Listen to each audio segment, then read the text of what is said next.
بسم اللہ الرحمن الرحیم۔ حضرت مولانا مظفر حسین صاحب کے واقعات۔ حضرت مولانا مظفر صاحب نور اللہ مرقدہ کا ایک واقعہ قریب ہی گزر چکا ہے کہ مولانا رشید احمد صاحب بہت اچھے آدمی ہیں۔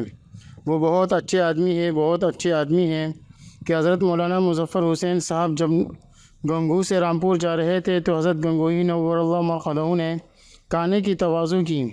حضرت مولانا نے فرمایا کہ دیر ہو جائے گی، جو گھر میں رکھا ہو وہ دے دو۔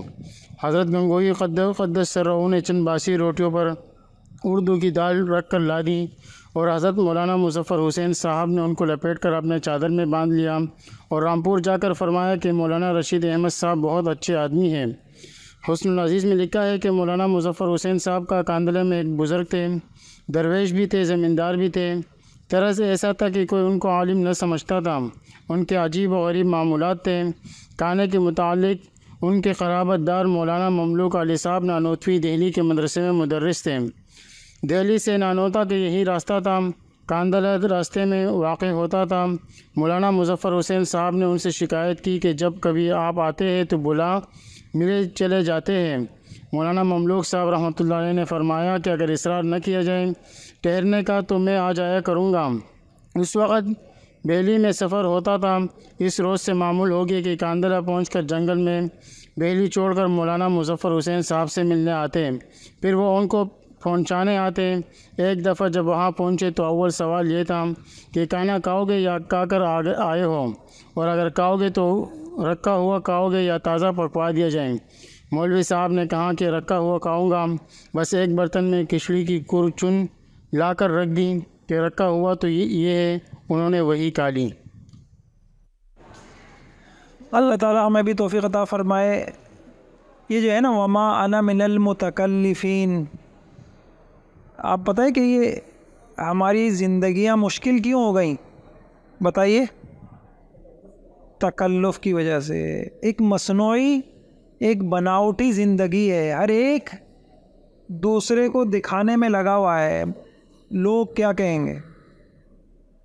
کیا کہیں گے لوگوں نے کیا کہنا ہے؟ یہی کہنا ہے وہ صحت کے بعد مرحوم بڑے اچھے آدمی تھے۔ مرحوم کیا تھے؟ اور قبر کے اوپر ہی اپنے ہاتھ جو جن ہاتھوں سے مٹی ڈالی تھی اسی قبر کے اوپر کیا کرنا ہے؟ دھونا ہے۔ پانی سے دھوئیں گے اور کیا بولیں گے؟ مرحوم۔